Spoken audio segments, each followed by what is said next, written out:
beribadah buat kalian di hari ini. Ketemu lagi sama Kak Veska yang hari ini akan membuka ibadah kita di hari ini tanggal 25 April 2021. Sebelumnya gimana nih kabar kalian di rumah? Harapan kita sih ya kalian harus tetap sehat, kalian juga harus tetap kuat baik dalam jasmani maupun juga rohani, juga nggak boleh lemah gitu loh. Kita sebagai anak-anak Tuhan juga harus lebih kuat daripada di luar sana, daripada segala pergumulan kita.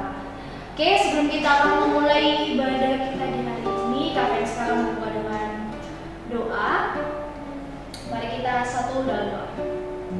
Tuhan, kami mengucap syukur untuk siang hari ini. Tuhan, Kau memberkati kami sebagai anak-anak-Mu untuk datang kepadamu, bersyukur untuk setiap hari yang boleh Kau berikan bagi kami, untuk setiap berkat yang boleh kami terima Tuhan. Terima kasih ya Tuhan Yesus, dan saat ini dengan kerendahan hati kami datang kepadamu, kami mau mendengarkan kebenaran firman-Mu, kami mau belajar bersama Tuhan, kami mau memuji Engkau, kami mau menyerahkan seluruh kehidupan kami kepada-Mu Tuhan. Biarlah Tuhan kami anak-anak-Mu, bahkan kami kakak layan hari ini boleh mendapatkan Roh Kudus Tuhan melalui ibadah ini Tuhan, sehingga kami tetap kuat di dalam Engkau, dan kami juga boleh menjadi berkat di dalam kehidupan kami pribadi lepas pribadi Tuhan. Terima kasih Tuhan Yesus, Kau berkati ibadah kami dari awal, pertengahan hingga akhirnya Tuhan, mau jadi di dalam kuasa Roh Kudus. Terima kasih Tuhan Yesus, kami berdoa. Haleluya. Ya, teman-teman, firman Tuhan yang kita bawakan kali ini tuh bercerita tentang bagaimana keputusan kita sebagai anak-anak teruna mengambil keputusan di dalam Tuhan. Kadang untuk mengambil suatu keputusan atau mengambil sebuah pilihan dalam kehidupan kita masing-masing itu punya banyak opsi atau punya banyak pilihan yang menggiurkan gitu. Tapi satu hal yang Kak Friska mau katakan buat kalian di rumah maupun kita semua yang mendengarkan, bahwa yang tahu setiap pergumulan kita hanya Tuhan. Dia yang bahkan membuka jalan untuk setiap kita, dan bahkan Dia sendiri juga yang akan menolong kita. Jadi jangan pernah takut bergumul dengan Tuhan, dan jangan pernah ragu untuk apapun yang Tuhan lakukan dalam hidup kalian, baik itu dalam pergumulan kalian, karena Tuhan gak pernah gagal untuk setiap kita. Amin? Amin dong. Oke, kita sama-sama nyanyikan dulu sebelum kita mendengar firman Tuhan. Tuhan tak pernah gagal. Satu pujian buat kalian di rumah.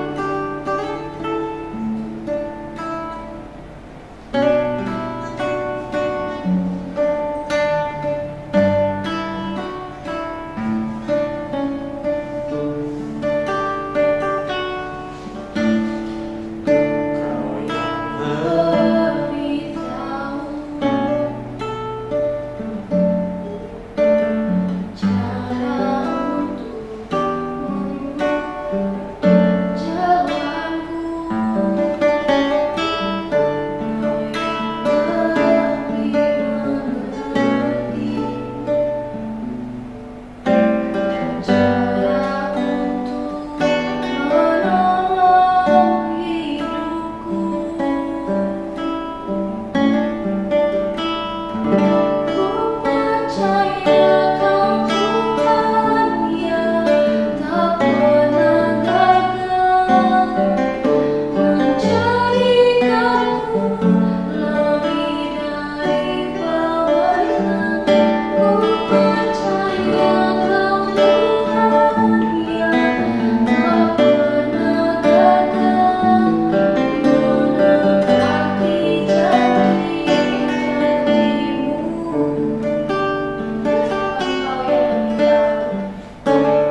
Iya loh. Siapa nih? Check it out. Halo teman-teman, hari ini kita akan membaca kitab yang diambil dari 2 Raja-Raja 7 ayat 1 sampai 16. Lalu berkatalah Elisa, dengarlah firman Tuhan. Beginilah firman Tuhan. Besok kira-kira waktu ini sesuka tepung yang terbaik akan berharga seikal, dan 2 sukat jelai akan berharga seikal di depan di pintu gerbang Samaria. Tetapi perwira yang menjadi ajudan raja menjawab, "Abdi Allah," katanya, "sekalipun Tuhan membuat tingkap-tingkap di langit, masakan hal itu terjadi?" Jawab Abdi Allah, "Sesungguhnya engkau akan melihat dengan matamu sendiri, tetapi tidak akan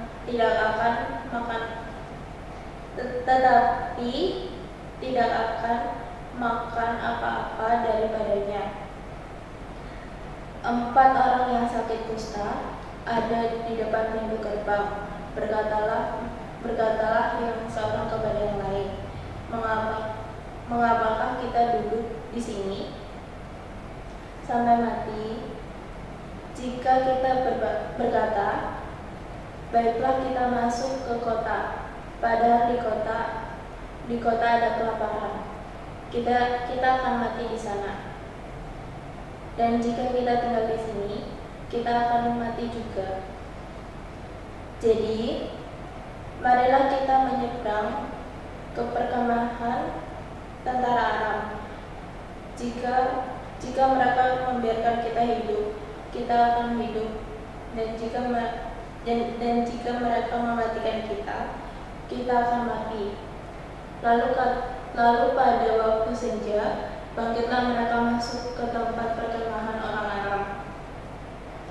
Tetapi ketika mereka sampai ke pinggir tempat perkemahan orang Aram itu, tampaklah tidak ada orang di sana, sebab Tuhan telah membuat tentara Aram itu mendengar bunyi kereta, bunyi kuda, bunyi tentara yang besar, sehingga berkatalah yang seorang kepada yang lain, "Sesungguhnya Raja Israel telah mengumpah raja-raja orang Het dan raja-raja orang Misraim melawan kita, supaya mereka menyerang kita. Karena itu, bangkitlah mereka melarikan diri pada waktu senja, dan dengan meninggalkan kemah dan kuda dan keledai mereka serta tempat perkemahan itu, dan begitu saja mereka melarikan diri dan menyelamatkan nyawanya, karena orang itu sakit kusta itu sampai ke pinggir tempat perkemahan. Masuklah mereka ke dalam sebuah kemah, lalu makan dan minum. Sesudah itu mereka mengangkut dari sana emas dan perak dan pakaian. Kemudian pergilah mereka menyembunyikannya. Lalu datanglah mereka kembali, masuk ke dalam kemah yang lain, dan mengangkut juga barang-barang dari sana. Kemudian pergilah mereka menyembunyikannya. Lalu berkatalah yang seorang kepada yang lain, "Tidak patut yang kita lakukan ini. Hari ini ialah hari kabar baik, tetapi kita tinggal diam saja. Apabila kita menanti sampai terbit pagi, maka hukuman akan menimpa kita. Jadi sekarang marilah kita pergi menghadap orang itu untuk memberitahukan hal itu ke istana raja." Mereka pergi lalu berseru kepada penunggu pintu gerbang kota dan menceritakan kepada orang-orang itu. Katanya, "Kami sudah masuk ke tempat perkemahan orang Aram dan ternyata tidak ada orang di sana, dan tidak ada suara manusia kedengaran. Hanya ada kuda dan kedelai terambat dan kemah-kemah ditinggalkan dengan begitu saja. Pada penunggu pintu gerbang yang menyerukannya dan memberitahukan hal itu ke istana, sekalipun masih malam.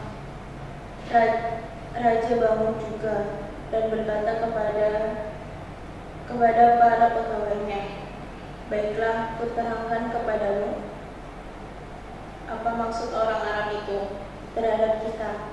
Mereka tahu bahwa kita ini menderita kelaparan.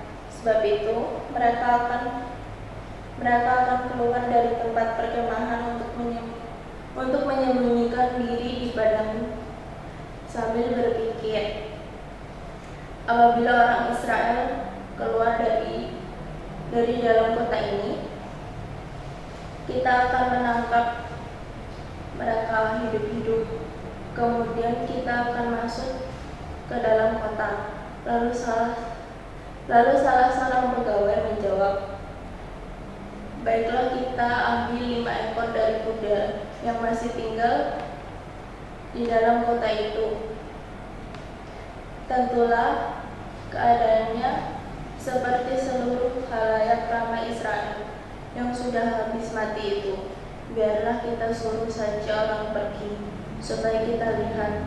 Sesudah itu kita mengambil dua kereta kuda." Kemudian raja menyuruh mereka menyusul tentaraan sambil berkata, "Pergilah melihatnya." Lalu pergilah mereka menyusul orang-orang itu sampai ke Yordan, sampai ke sungai Yordan, dan tampaklah seluruh jalan itu penuh dengan pakaian dan perkakas yang dilemparkan oleh orang-orang itu dari waktu mereka lari terburu-buru. Kemudian pulanglah suruhan itu dan menceritakan hal itu kepada raja. Maka keluarlah penduduk kota itu menjarah tempat perkemahan orang Aram.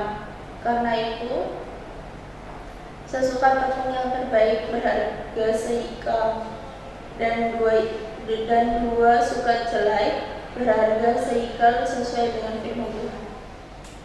Nah, itu nama spesialnya kita. Sangat spesial. Jangan kan gak ketemu sama temannya masih kangen dong. Kita juga kangen kalian loh guys. Jadi hari ini kita mau bahas apa ya? Nah, kita ini mau bahas apa nih? Sesuatu yang spesial. Aku tahu. Apa itu? Kita kan mau membahas tentang mengambil keputusan dengan bijak, iya nggak? Bener nggak? Yes. Berani mengambil keputusan. Oh, berani mengambil keputusan. Sama ternyata guys. Bener lah, mirip 11. Nah, oke, kita ngobrol-ngobrol sama Kak Siska, sama Kak Alfi, sama Kak Prisil. Oke, menurut Kak Siska sama Kak Alfi, terakhir ngambil keputusan atau keputusan apa yang diambil, yang keputusan besar yang diambil sepanjang hidup? Keputusan apa? Yang terakhir. Yang terakhir, pokoknya yang paling besar, yang paling kayak banyak banget perhubungannya. Siapa dulu nih? Siska dulu dong. Dulu, oke. Kalau Kak Siska di dalam hidup ini ada banget memang satu keputusan yang diambil dengan banyak banget pergumulannya, karena memang harus benar. Kalau nggak benar kan berabe ya urusannya. Yaitu adalah melepas S2 dan memilih untuk cari kerja. Karena waktu itu udah hopeless banget, karena udah hopeless juga karena susah dalam masuk S2 itu. Terus memang udah benar-benar nggak sanggup, terus jadinya kayak banyak doa, terus akhirnya kayak ya udahlah, mending aku lepas aja S2-nya dan aku lebih milih untuk cari kerja. Dan puji Tuhan, diberkati Tuhan sampai sekarang aku bisa dapat kerja dan bisa bekerja dengan baik. Kalau Alfi nih,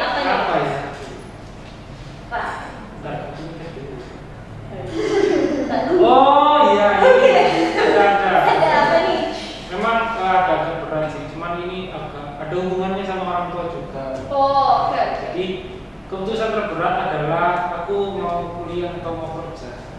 Oh ya betul. Emang itu yang paling berat karena kalau keinginan hati sendiri sih, aku pengennya kerja, pengen cari uang, terus bisa bantu orang tua juga. Tetapi orang tua punya maksud yang lain, yaitu kamu kuliah dulu gitu, disuruh kuliah, nggak usah kerja nanti kerja. Setelah S1 pun nanti juga banyak pekerjaan yang bisa kamu daftarin gitu. Tapi juga dalam hati kuliah ya. Aku juga dalam hati mikir aku ini bisa nggak kuliah gitu. Aku juga mikir ke sana, aku bisa nggak kuliah, bisa sampai ini loh. Skripsi itu bisa, aku tuh bayangin skripsi itu susah gitu. Karena aku bikin makalah pun itu ya asal-asalan gitu. Terus gimana tuh kalau Asal-asalan diambil dari internet, kopas mengubah sedikit-sedikit kata-katanya. Pokoknya kan nggak sampai plagiarismenya nggak sampai 90% gitu. 50% jangan sampai lah, pokoknya harus 30%, 20%. Aku mikirnya habis gitu, aku bisa nggak ini kuliah sampai tuntas gitu. Nah gitu, ya itu keputusan paling terbesar ya, antara mau kerja atau mau kuliah. Kira-kira ini kuliah? Iya, akhirnya orang dia kuliah, ya udah kuliah. Terpaksa ya. Jurusan perhotelan. Aku pikir perhotelan itu, sebenarnya itu mau ambil informatika. Informatika cuman gara-gara nilai itu nggak nutut Kak. Jadi nilai itu nggak nutut, jadi ambil perhotelan. Aku pikir perhotelan itu gampang ya kan. Ternyata ada hitung-hitungnya juga. Oh iya? Perhotelan itu apa? Ada statistika. Statistik tetap ada apa lagi ya? Akuntansi itu pasti ada. Istilahnya namanya itu gitu kan. Aku baru tahu perhotelan dan statistik dan Baru tahu. Kayak logika ekonomi ya. Iya, gitu. Kalau ini sendiri Kak. Nah, ya kalau Kak Kristen gimana nih? Kak Kristen ada nggak nih? Aku keputusan yang aku bergumul sekali adalah pilih universitas dan pilih fakultas jujur aja. Karena pilih universitas sama fakultas itu jurusan. Oh iya. Lanjut. Jadi maksudnya itu kenapa kok padahal saya memang pilihannya gampang, gampang. Tapi sebenarnya banyak pergumulan di situ. Soalnya jujur guys, aku tuh daftar, kan aku kuliah di Ciputra nih. Aku tuh udah daftar, jurusan, aku angkatan 19. Iya. Aku sudah daftar dari November 2018. Iya, pertama kali daftar UC 2018 November. Itu gak lulus karena pas itu tuh sakit.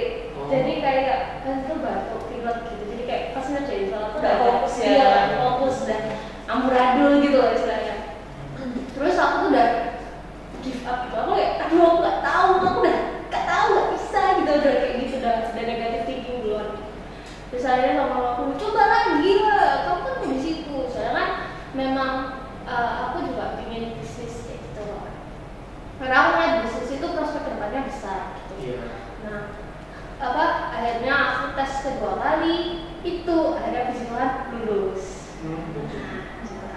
Terus akan masuk fakultas itu ngambil 2 antara sebenarnya sama-sama IBM, sama-sama International Business Management, cuman bedanya pilihan pertama aku yang international class sama yang kedua regular class.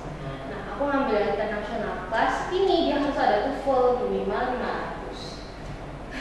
Terus tes TOEFL pertama tes TOEFL di UC sekali tes kiranya di bawah 500, kayak kurang dikit lagi 500 gitu. Jadi aku kayak aduh aku udah gak tahu lagi, udah pusing lagi, udah nangis gitu. Aduh TOEFL udah jelek gitu, udah di bawah gitu. Akhirnya disuruh mama aku tes lagi lah, masa kayak gitu aja give up gitu. Aku udah mau give up gitu. Akhirnya tes lagi, sebelum itu belajar di situ tes lagi, ambil di tes di Ubaya. Habis itu puji Tuhan lulus. Nah itu jadi kayak masuk UC dan cari fakultas itu cukup kayak bimbang gitu. Cukup apa nih kalau mau masuk international business? Seumpama aku kalau nggak masuk international class nih, aku masuk yang kayak regular class. Wah, beda. Beda, jadi sebenarnya kalau yang regular class dia bahasa pengantarnya bahasa Indonesia. Ya. Kalau yang international class bahasa Inggris dan dia bisa join degree. Jadi kayak dapat sarjana S1 dan bachelor. S1-nya luar negeri. Iya, bachelor. Nah, kayak gitu. Itu yang aku cari gitu loh. Gitu. Jadi perguruannya itu di situ. Jadi dalam milih universitas dan fakultas ya. Gitu. Nah, terus Kak Siska sama Kak Calvin dalam memilih dalam perjalanan memilih keputusan itu apa yang dilakukan? Kayak bagaimana akhirnya dari keputus ada dua decisions, ada dua pilihan dan akhirnya memilih pilihan yang ini.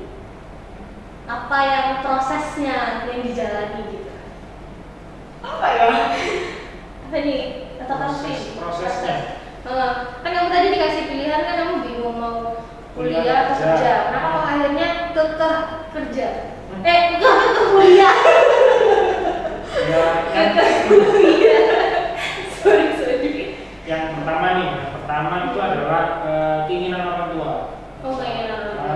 Orang tua suruh aku kuliah dulu sampai selesai, sampai sarjana. Terus yang apa ya, keputusan kedua prosesnya itu adalah yang mungkin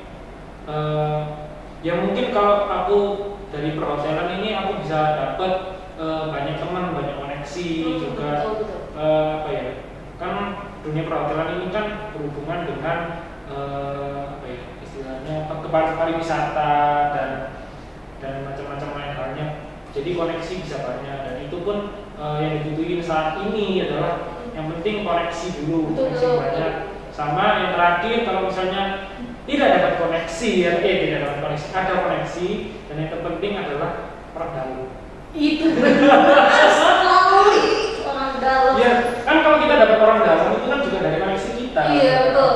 Jadi Your network is your net worth. betul. Jadi itu yang pertama adalah keputusan orang tua dan yang ketiga aku mikir ke depan kalau misalnya aku punya banyak koneksi, kerjaan itu akan semakin mudah didapat dengan orang-orang sekitar kita. Oh, betul. Kalau Makasih Siska sih. nih, Prosesnya ya jadi aku tuh sempat ikut, kasih kata sempat ikut ujian S2 sampai 2 kali. Tapi ya gitu, susah kan, susah banget, terus ada wawancaranya, ada interviewnya dan sepertinya dalam job interview itu aku terlalu jujur, jadinya gak kena gitu. Gak kena ya udah akhirnya terus mau kerja aja gitu kan, terus kayak berdoa sambil cari kerja, sambil udah nyerah udah mau cari kerja karena kok capek banget udah ngelawar di mana tapi nggak tapi nggak dikasih gitu loh, sampai akhirnya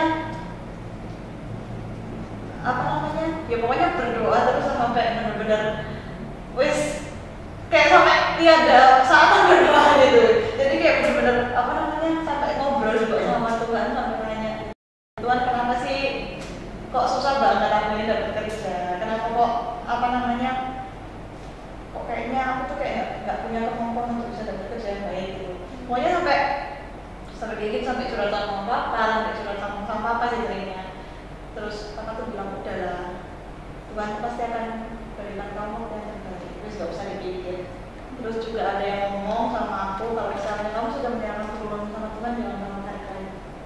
Jadinya ya udah bener-bener berdoa terus sampai akhirnya puji Tuhan gitu loh, ada berita bisa bisa ikut interview, bisa ikut tes kan langsung seneng banget gitu. Kayak gitu sih pokoknya prosesnya lebih banyak ke dalam doanya daripada itu. Oh ya, benar. kalau Yesus ini Iya gimana tuh prosesnya? Aku tuh gampang kayak bisa takut gitu, aku gampang takutan gitu lah. Tapi kayak papaku suka bilang atau mamaku suka kayak kamu takut tuh dalam menambah tahu siang gitu, aku kayak oke. Jadi kayak ya YOLO gitu, you only live once gitu, you do what you want gitu loh, kayak lakuin aja apa yang kamu suka gitu, kejar itu, kayak jangan pernah membatasi dirimu gitu, kayak kayak kita tuh suka membatasi diri kita secara tidak langsung, kayak aduh aku lo nggak bisa ini, aduh aku lo kayak gini, aduh aku lo nggak bisa kayak gitu. Jangan pernah batasi diri kita, bermimpilah setinggi tinggi mungkin. Itu sih kalau bikin aku kayak akhirnya tapi kalau misalnya aku lihat dari orang-orang yang ada di luar sana, ketika mereka tidak membatasi diri, jadi mereka kan mau belajar apapun ini baca, tapi endingnya mereka kan juga bingung. Karena terlalu banyak pilihan. Jadi mereka itu nggak fokus ke satu titik, tapi mereka fokusnya tuh ke banyak titik. Jadi kayak terlalu banyak. Nah, ketika nanti dia dihadapkan di satu keputusan yang berat, mereka harus milih, dan itu mereka bingung. Lebih kalau aku personally ya, aku lebih kayak berhikmat gitu loh. Perlu kita kayak ngomong sama Tuhan, kayak cerita, kayak berdoa tuh gak kayak Tuhan, aku tuh gak tahu kan kayak ngomong gitu, Tuhan aku kok kayak gini ya, Tuhan kok aku lagi kayak keputusan kayak gini, aku harus kayak gimana ya. Pasti ada satu waktu di mana kayak kita dihadapkan pilihan yang ini, itu kayak ada rasa di hati kita kayak this is ini loh.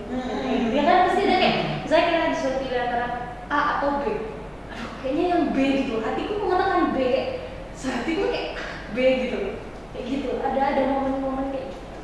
Aku gitu. Kak Siska ada dapat momen-momen seperti itu? Ya itu tadi. Kayak apa di dalam apa namanya? Kayak ya itu tadi kan tiba-tiba kayak bukan tiba-tiba sih. Jadi apa namanya suatu hari itu kayak langsung mikir, ya udah aku lepas aja deh, aku enggak. Padahal aku udah mau ambil daftar lagi untuk tes yang 3 kalinya. Tapi kayak langsung enggak apa, aku nggak mau cari kerja aja. Enggak mau, aku nggak mau S2, aku nggak mau S2, aku mau kerja aja. Tapi kayak langsung kayak kan maksudnya juga sudah bisa gitu loh untuk cari kerja. Maksudnya kan sudah ada pegangannya gitu lah ya, istilahnya ada pegangannya buat cari kerja. Jadi kenapa harus susah? Maksudnya bukan harus susah. Ya emang biasanya kalau Kak sekarang psikologi, biasanya kan emang para psikologi itu biasanya ngambil S2 untuk bisa buka praktek sendiri. Tapi ya itu tadi capek, udah mau tes yang 3, ya udah akhirnya udah mau tes yang 3, enggak deh, kita lepas aja Kak, aku mau cari kerja aja gitu. Jadi kayak berarti memang Kak Siska mau keluar dari comfort zone-nya Kak Siska. Zona nyamannya Kak Siska. Mungkin ketika Kak Siska mau mendaftar lagi, mungkin udah aku mau mencoba hal yang baru, dengan berani mengambil keputusan bahwa apalah kita akan coba hal yang baru, mungkin ada jalannya di sana. Jadi malah waktu pendaftaran yang 3 tuh aku harap pendaftaran sudah tutup, kan ternyata dibuatnya lama pendaftarannya. Makanya akhirnya tak berani kan ngomong sama Bapak, kenapa nggak mau, aku nggak mau lanjut S2, aku cari kerja. Dan yang memang relate banget sama bacaan kita hari ini. Kita ini kan belajar hari ini pun kita ini belajar bukan dari seorang nabi atau seorang yang memang terpandang, tapi kita ini belajar dari seorang yang memang dia dikucilkan, bahkan dia dipinggirkan sama orang-orang itu orang kusta. Ada 4 orang kusta yang kita bisa belajar dari sini, yaitu dia keluar dari zona nyaman mereka untuk bertahan hidup gitu. Karena di sini tuh diceritakan ya, kalau orang Samaria ini orang kusta ini mereka bingung mau cari makan tempat itu bingung, karena mereka kalau masuk ke kota Samaria mereka juga akan dikucilkan dan mereka akan juga mati kelaparan gitu. Dan terus yang keduanya adalah kalau mereka di sana kan juga ada tentara Arab, kemah tentara Arab. Kalau mereka ke sana juga 50-50, mereka bisa mati, mereka bisa juga tidak mati. Kalau memang tentara Arab memang berbelas kasihan, mereka akan hidup dan bisa makan. Tapi kalau memang enggak, mereka nggak bisa. Dan di sana dari 4 orang kusta ini kita belajar berani untuk mengambil keputusan bahwa oke, aku lakukan ini dan percaya bahwa memang ada jalan yang Tuhan sudah kasih jalan gitu. Dan akhirnya 4 orang kusta ini pergi ke kemah orang Arab, dan Tuhan itu mempermudah jalannya mereka dengan ketika mereka datang, Tuhan memberikan tanda ke tentara Aram ini sebuah apa ya, kuda-kuda, orang Samaria yang mulai tentaranya, dan akhirnya orang tentara Aram ini pergi berperang, dan 4 orang kusta ini bisa masuk ke kemah orang tentara Aram, dan mereka bisa makan dan mereka bisa makan dan mereka bisa cukup dengan makanan itu. Tapi tidak sampai di sana. Ketika mereka sudah mengambil dan mereka sudah menikmati, tapi mereka teringat bahwa orang-orang yang ada di Samaria, orang-orang yang memang sama dengan nasibnya sama dengan mereka pun, mereka ingat gitu, kita ini nggak baik untuk melakukan ini itu sendirian, sedangkan banyak orang-orang di luar sana itu membutuhkan ini juga gitu. Akhirnya mereka ke sana, akhirnya mereka pergi memberitakan kepada orang Raja Samaria, dan orang Raja Samaria yang memutuskan bahwa orang-orang yang berkebutuhan suruh datang ke kemah orang-orang dan mengambil orang-orangnya itu. Jadi memang kita dituntut ketika adik-adik mungkin punya keputusan yang nanti suatu saat kalau misalnya adik-adik diperhadapkan kondisi yang susah, kalian jangan takut gitu. Belajar untuk keluar dari zona nyaman kita gitu. Pasti Tuhan itu kan pasti juga tidak mungkin meninggalkan adik-adik sendirian. Pasti Tuhan selalu ada jalan gitu, meskipun susah, tapi tetap ada jalan gitu. Iya. Dan apa ya? Saya juga mengajarkan pada adik-adik itu kalau misalnya sebelum mengambil keputusan, tanya sama Tuhan, selalu berdoa. Maksudnya kayak nggak asal-asalan gitu loh, nggak. Oh, keputusanmu udah benar kok. Itu kan berarti kan berdasarkan pada diri sendiri. Ya memang kalau misalnya keputusan itu benar, tapi kan belum tentu itu baik buat Tuhan. Betul. Ya kan, jadi dibiasakan kalau misalnya sebelum mengambil suatu keputusan berdoa dulu, karena biasanya setelah berdoa pasti akan lebih tenang dan biasanya langsung dapat hikmah. Gitu ya. Ini bener nggak sih sebenarnya yang harus lo ambil? Ini Tuhan izinkan nggak sih yang seperti ini? Itu ya benar. Memang kadang rencana Tuhan itu kan tidak sejalan dengan rencana kita, gitu. Tapi ketika kalian bawa rencana kalian itu kalian bawa dalam doa, kalian tanya ini Tuhan ini benar apa enggak gitu. Kalau memang nggak benar, kalau misalnya keputusan itu nggak benar, serahkan semuanya kepada Tuhan gitu. Tuhan ya udah kehendakmu aja yang jadi. Ya benar-benar kalau itu. Dan bahwa jangan ketika pergumulannya sudah diserahkan sama Tuhan nggak boleh ditanya. Masih dipikirin lagi. Kalau kamu udah benar-benar serahkan ke Tuhan ya serahkan biarkan Tuhan yang bekerja. Do your best and let God do the rest. Kamu lakukan yang terbaik dan biarkan Tuhan melakukan sisanya. Terus apa yang kita inginkan belum tentu itu yang terbaik buat kita, karena Tuhan tahu yang baik gitu. Mungkin kita misalnya kayak aku pengen A, tapi buat Tuhan itu B yang terbaik gitu. Kalau kamu ingin yang lebih gitu, lebih baik istilahnya, kamu akan menghilangkan atau kehilangan pilihan terbaikmu. Gitu guys. Jadi benar-benar harus matang ketika kalian mau memutuskan sesuatu ini baik apa enggak, dan juga dampaknya itu akan berimbas bukan pada kita aja, juga orang di sekitar kita akan berdampak ketika kamu melakukan satu keputusan yang memang itu berat buat kamu. Jadi mungkin hari ini kita belajar dari 4 orang kusta ini adalah berani mengambil keputusan, dan jangan lupa selalu kalian mengandalkan Tuhan. Dan kalau memang yang terbaik adalah yang punya Tuhan lakukan. Jangan sampai kalian enggak Tuhan, aku masih nyaman dengan zona nyamanku yang ini, kayaknya aku nggak mau keluar dulu. Karena nanti pun kalian pasti akan sadar bahwa oh iya Tuhan sudah bilang apa, tapi kalian tidak dengar. Jadi tolong selalu pergumulan kalian dengan Tuhan, berani zona nyaman, melakukan sesuatu yang baru itu memang nggak gampang, tapi hasilnya itu pasti akan. Iya, betul. Karena Tuhan nggak mungkin kan ngasih tapi nggak ada jalan keluarnya. Iya, betul. Apalagi kan kalau masih bersama pasti ada jalan keluarnya. Kalau apapun itu jalan keluar pasti ada. ada lagi yang mau ditambahin Pak? Sih, Udah? Oke, mari kita lanjutkan firman kita ini. Amin. Amin.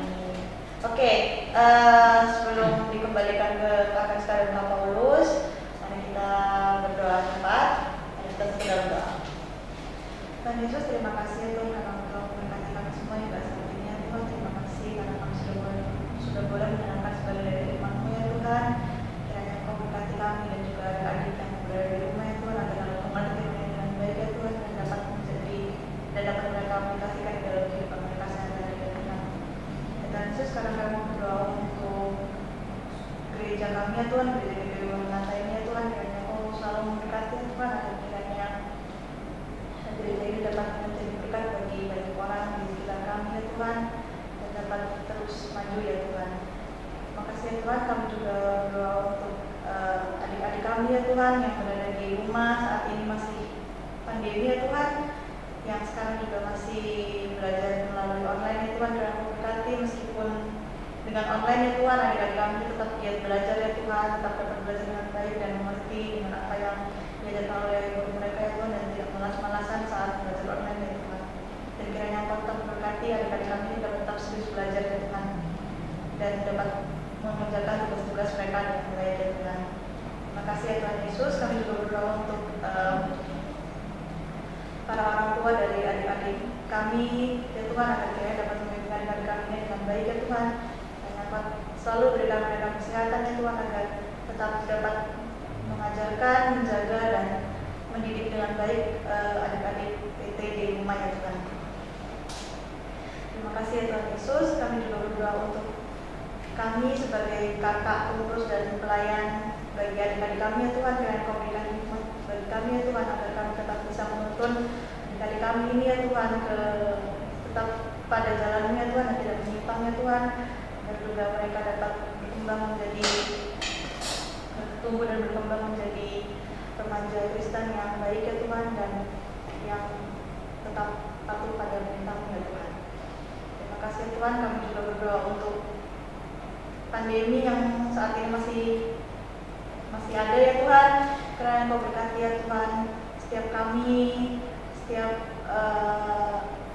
aktivitas kami ya Tuhan, agar kiranya Engkau hindarkan kami dari segala virus corona ini ya Tuhan, agar kiranya Engkau tetap memberikan kami keteguhan ya Tuhan, agar kiranya Engkau tetap mengingatkan kami untuk tetap menjaga protokol kesehatan ya Tuhan, agar kami bisa taat dan kami juga tetap terjaga dari virus ini ya Tuhan. Kiranya Engkau berkati ya Tuhan, agar virus ini dapat cepat dapat cepat hilang dari bumi ini ya Tuhan, sehingga kami semua dapat beraktivitas kembali seperti biasa ya Tuhan. Terima kasih ya Tuhan Yesus. Kiranya Kau berkati ya Tuhan juga setiap kami di dalam aktivitas kami, di dalam kuliah kami, di dalam pekerjaan kami, dan di dalam sekolah kami ya Tuhan. Kau tetap berkati kami dan memberikan kami yang terbaik ya Tuhan. Terima kasih ya Tuhan Yesus. Inilah doa kami yang kami alaskan dalam nama-Mu yang telah mengajarkan kami berdoa. Kami di surga, dipujilah nama-Mu dan dalam kerajaan-Mu, jadilah kehendak-Mu di bumi di surga. Berkatlah kami pada hari ini kami seterusnya, dan ampunilah kami kesalahan kami, seperti kami juga mengampuni orang yang bersalah kepada kami. Dan janganlah kami ke dalam pencobaan, tetapi lepaskan kami dari yang jahat. Karena Engkau yang punya kerajaan, kuasa, dan kemuliaan sampai selamanya. Oke, kita kembalikan ke Kakak Ska dan Kak Paulus ya. Iya. Oke, kita akan masuk dalam Warta Teruna PT tanggal 25 April 2021. Oke, yang pertama, Warta Teruna hari ini kita tetap ibadah online bersama setiap hari Minggu jam 12:15. Kita akan hadir buat kalian di tayangan YouTube GBI Maranatha Surabaya. Jangan lupa, dan juga bulan depan juga kita di setiap hari minggu terakhir kita akan adakan Zoom atau adakan tetap muka 2 arah gitu, meskipun masih online. Terus berikutnya yang kedua adalah persembahan. Teman-teman jangan lupa, meskipun kita tetap ibadah online, persembahan juga akan tetap kita jalankan. Dan teman-teman adik-adik teruna di rumah boleh menyisihkan persembahan dan memberikannya kepada orang tua, dan nanti orang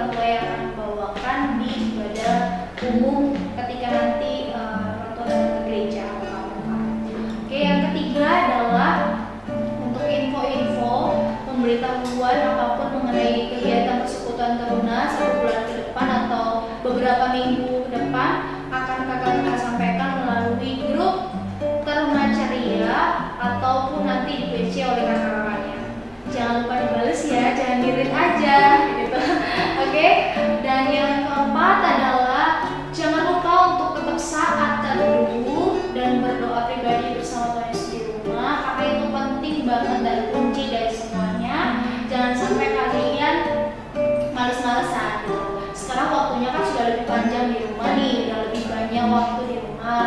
Harapannya kita kakak-kakak juga kalian juga lebih rajin untuk baca firman Tuhan. Jadi ketika nanti kita udah ketemu, kita udah ibadah offline lagi, ya kalian sudah bisa lebih mahir, siapa tahu lebih mahir dari Kak Fensa atau dari siapapun kakak kalian yang lain gitu kan. Oke, yang itu aja sih waktu temen hari ini. Tetap semangat teman-teman kalian di rumah, stay healthy dan semuanya, dan jangan lupa